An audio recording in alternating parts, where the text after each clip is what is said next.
In 2024, Kenya's streets pulsed with the energy of Gen Z, who led nationwide protests against the Finance Bill 2024. Frustrated by new taxes on essentials like bread and sanitary pads, young Kenyans demanded accountability.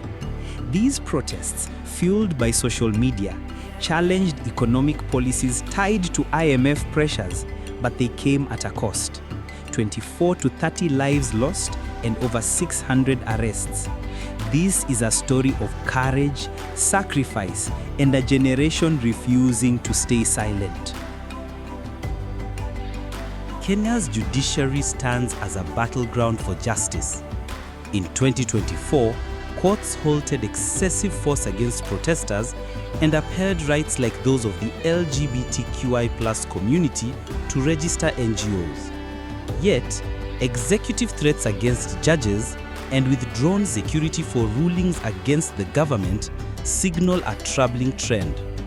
With 72 reported abductions tied to protests, families demand answers, and the courts remain their last hope. Femicide grips Kenya, with 97 women killed between August and October 2024, many by intimate partners. The murder of Olympic athlete Rebecca Cheptegei sparked outrage, fueling marches across the nation. Special GBV courts exist, but convictions are rare.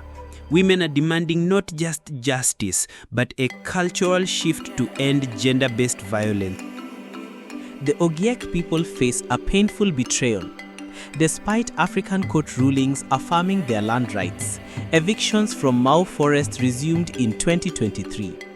In 2024, flood-related displacements added to their plight, with 6 deaths reported.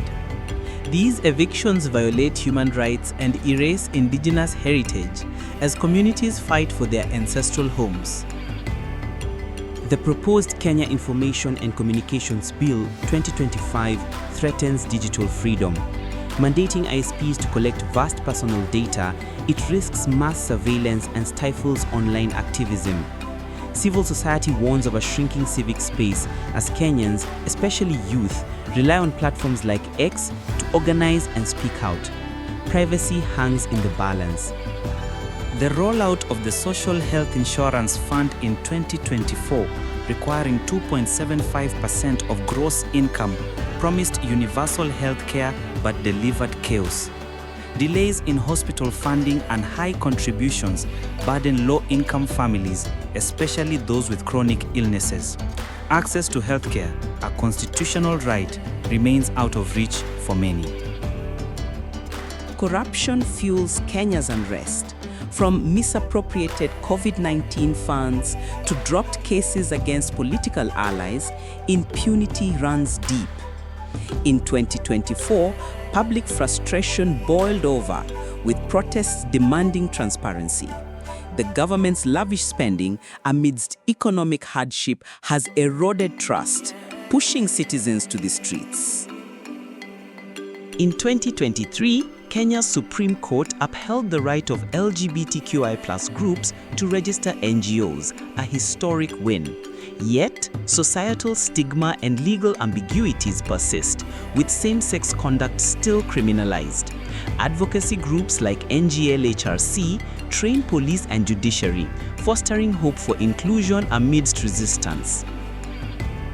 Abortion remains a battleground in Kenya.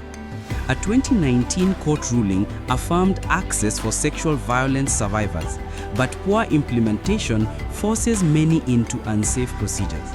Stigma and lack of services deny women autonomy, sparking calls for clearer laws and better healthcare access. Kenya's youth are redefining the future. From rejecting bad policies to embracing digital activism, Gen Z is a force for change. Despite challenges, abductions, economic strain, and surveillance, they remain resilient, demanding a Kenya where justice, equality, and opportunity thrive. Their voices echo hope.